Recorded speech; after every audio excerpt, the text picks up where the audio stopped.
اچھا شہباز رانا صاحب یہ بتائیں کہ اب اگر یہ 2% کمی ہوئی ہے اور جس طرح خرم بات کر رہے ہیں کہ اس سے کچھ نہ کچھ تو ایک فرق پڑے گا، وہ فرق کیسے ٹرانسلیٹ کرے گا؟ کیونکہ اس وقت اب جو ایک سینٹیمنٹ دیکھنے میں مل رہا ہے وہ یہ کہ اچھا جی اگر انفلیشن میں کمی آ رہی ہے تو اس کا ڈائریکٹ امپیکٹ کس طریقے سے ہوگا جو نظر آئے، جو فیل ہو، جو لوگوں کی زندگیوں میں فرق پڑے.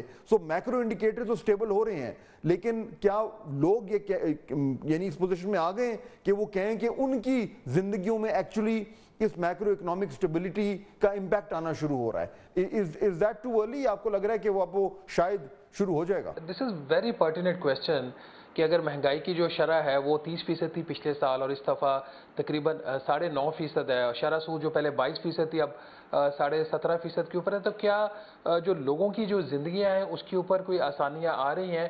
کیا جو کاروبار ہے ان کو اتنا اعتماد مل گیا ہے کہ وہ انویسٹ کریں اور یا وہ نیا قرضہ لیں موجودہ کاروبار کو چلانے کے لیے، ورکنگ کیپٹل کے لیے؟ دس از ارلی ٹو سے. اس کی 2-3 وجوہات ہیں. اس کو اسٹیٹمنٹ کو تھوڑا توڑ کے دیکھنا پڑے گا. کیا یہ اسٹیپ رائٹ ڈائریکشن میں تھا؟ 2% شرح سود میں کرنا بالکل رائٹ ڈائریکشن میں تھا. کیا یہ اسٹیپ کافی تھا؟ یہ ناکافی ہے. یہ جو بزنس کمیونٹی کی بات کر رہے تھے ابھی خرم صاحب، جو بزنس کمیونٹی ہے آؤٹ آف نو ویئر وہ بات نہیں کر رہی، ایک ریشنل ہے، اور اس کا ریشنل جو ہے جو اسٹیٹ بینک آف پاکستان کا قانون تھا 2022 میں جس میں ترامیم کی گئی تھی، اس کے اندر جو انفلیشن کی ڈٹرمینیشن ہے اور اس کی انٹرسٹ ریٹ کی، اس کا ایک پورا طریقہ کار دیا ہوا ہے. اب حکومت یا اسٹیٹ بینک آف پاکستان، حکومت پہلے کرتی تھی، اب اسٹیٹ بینک آف پاکستان جو ہے وہ شرح سود کو وہ ٹارگٹ کرتی ہے جو ہیڈ لائن انفلیشن ہے، مطلب جو آپ کی ساتھ 9.6% ہے. اس سے پہلے یہ کور انفلیشن کی بیس پہ، مطلب اب توانائی اور خوراک کی چیزوں کو نکال دیں تو باقی جو انفلیشن کا نمبر بچتا تھا اس کی بیس پہ جو ہے یہ انٹرسٹ ریٹ ڈیٹرمائن کرتے تھے. اس وقت جو آپ کی کور انفلیشن ہے وہ تقریباً 12% ہے، اور جو ہیڈ لائن انفلیشن ہے جس کی بیس پہ یہ سارا ریٹ ڈیٹرمن ہوتا تھا وہ 9.5%. تو آج بھی 2% کمی کے بعد بھی یہ کمی جو ہے یہ انتہائی ناکافی ہے.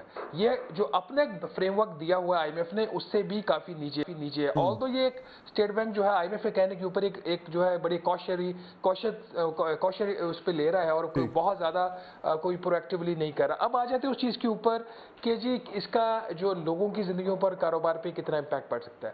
فاضل صاحب، اس وقت پاکستان جس اسٹیج کے اوپر کھڑا ہوا ہے اس کو 3 جو ہے کرائسسز ہٹ کر رہے ہیں: پولیٹیکل، اکنامک اینڈ سیکیورٹی. ہمارا جو بڑا بزنس مین ہے، جو کاروباری شخص ہے، وہ کراچی، لاہور، اسلام آباد میں تو اتنے نہیں ہیں، فیصل آباد، آپ کا سیالکوٹ، راولپنڈی، یہ یہاں سے اپنے جو کاروبار ہیں اس کو گریجولی اپنے کچھ یا اپنے آپ کو پلیج کر رہے ہیں، باہر لے کے جا رہے ہیں، اپنے آپ کو لیوریج کر رہے ہیں. انہوں نے اپنے انویسٹمنٹ باہر لے کے جانا شروع کر دیا. اگر اوور آل اگر آپ سینٹیمنٹ کی بات کریں، جو اس اگر اسٹیٹ بینک کی پریس ریلیز میں بھی دیکھیں جو انہوں نے آج جاری کی ہے، وہ کہہ رہے ہیں بزنس کانفیڈنس تو امپروو ہوا لیکن کنزیومر کانفیڈنس امپروو نہیں ہو رہا. تو جب تک کنزیومر کانفیڈنس امپروو نہیں ہوگا تو آپ کی جو اکانومی ہے اس میں اس طریقے سے گروتھ نہیں آئے گی.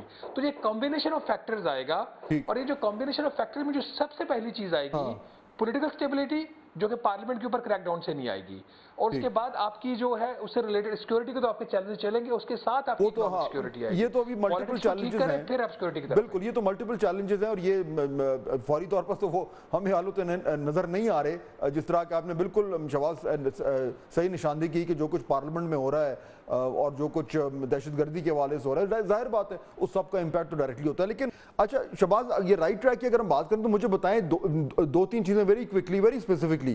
ایگریکلچر میں ہم نے دیکھا کہ جی کچھ پرفارمنس نظر آئی ہے، گروتھ نظر آئی ہے. یہ جو انٹرسٹ ریٹ کم ہو رہا ہے، جو میکرو اکنامک سٹیبلٹی جس کا خرم جس کو اشارہ کر رہے ہیں، اگر یہ اسی طریقے سے چلتی رہے اور یہ انٹرسٹ ریٹ اور کم آئے تو آپ کے خیال میں ایک ریٹیل سیکٹر بہت، ریل اسٹیٹ سیکٹر بہت بڑا ہے جو بالکل ڈیڈ ہے، کیا آپ کو لگتا ہے کہ اس سے وہ سپر ہوگا؟ اور دوسرا جو ٹیکسیشن کا معاملہ جو چل رہا تھا ریٹیل کے اوپر، اس میں لیٹسٹ کیا ہے کہ وہ واقعی میں گورنمنٹ سیریس سے ابھی تک ڈٹی ہوئی ہے، ایف بی آر جو ہے اٹ از اسٹینڈنگ اسٹرانگ، یا ایز یوزول بیک ٹریکنگ شروع ہو گئی ہے؟